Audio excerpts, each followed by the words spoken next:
The number of households where grandchildren are being raised by grandparents has been on the rise for decades in lower and middle income countries. Parents have moved abroad or into urban areas for job opportunities and higher wages, in part because agricultural jobs no longer provide a reliable income due to climate change.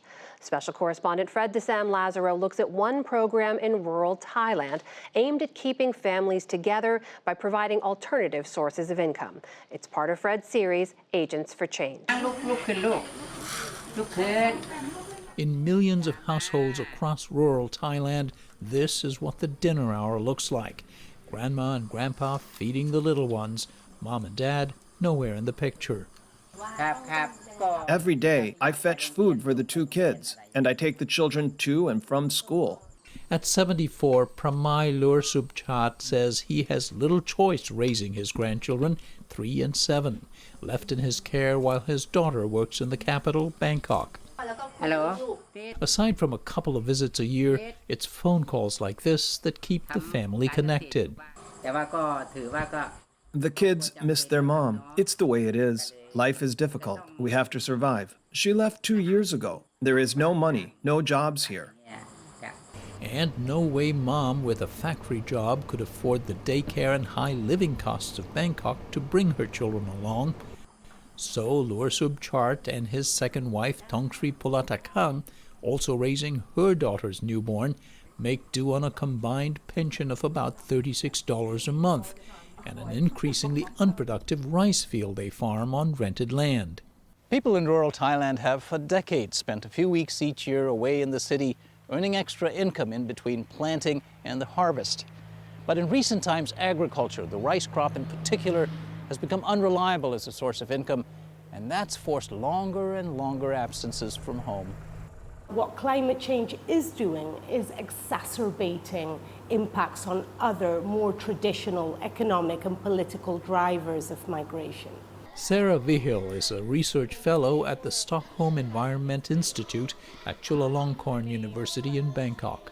Migration should be a choice. There are communities that would like to remain in place, that it's really a question of we lack the resources to diversify our incomes, which is becoming more and more difficult, of course, in the context of climate change. So family separation is one of the very violent kind of social impacts. Women have been denied the basic human right of being a mother. Michai Viravaidya is on a mission to reunite families. We met him at the temple in Nan Suon, near Thailand's border with Cambodia, where a group of elderly residents were gathered. How many of you have children that have left for the city whom you'd like to return home? Michai, now 82, is a world-renowned social innovator, credited earlier with designing Thailand's successful family planning campaigns.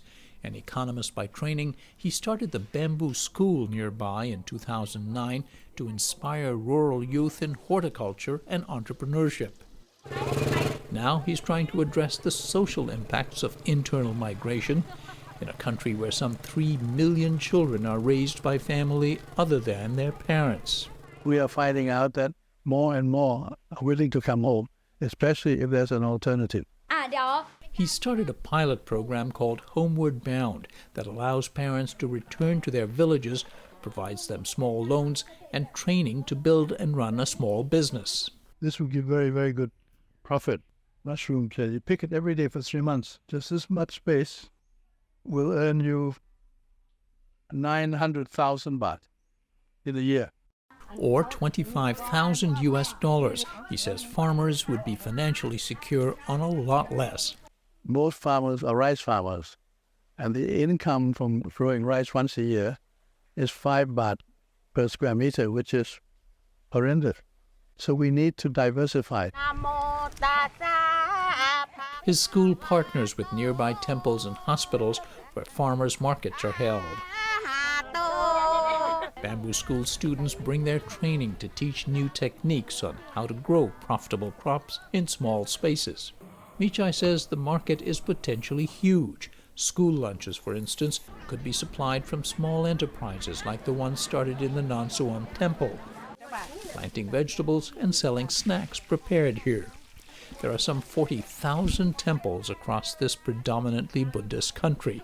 We have 25 billion baht budget for school lunch.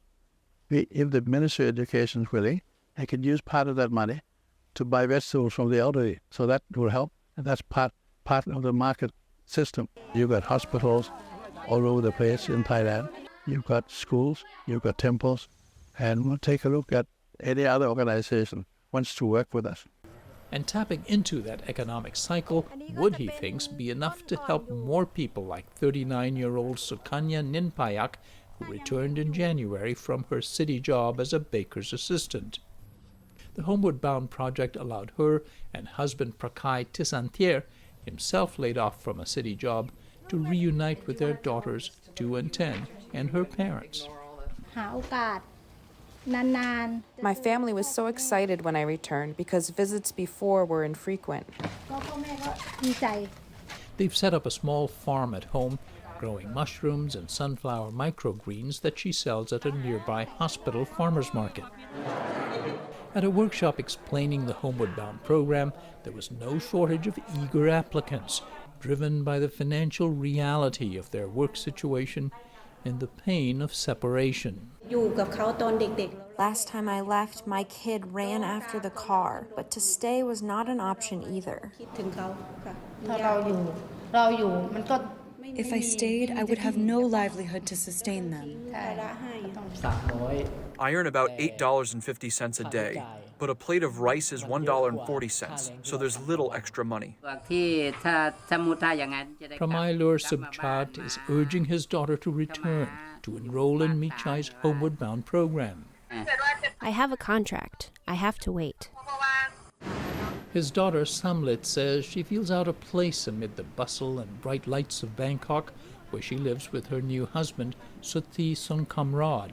They are contract bound for the next 2 years at their factory jobs. Leaving early would mean financial penalties. I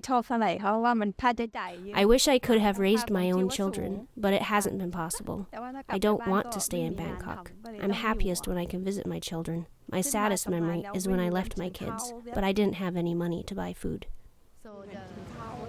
For Michai Viravaidya, the next step is scaling up. We can bring in the banking system of the government Bank of Agriculture and Cooperatives. We need financial resources, business skills we can help with, and the other one is access to credit at a normal rate. Affording parents enough money, he says, so they can stay close and parent. For the PBS NewsHour, I'm Fred DeSam-Lazaro in Bangkok.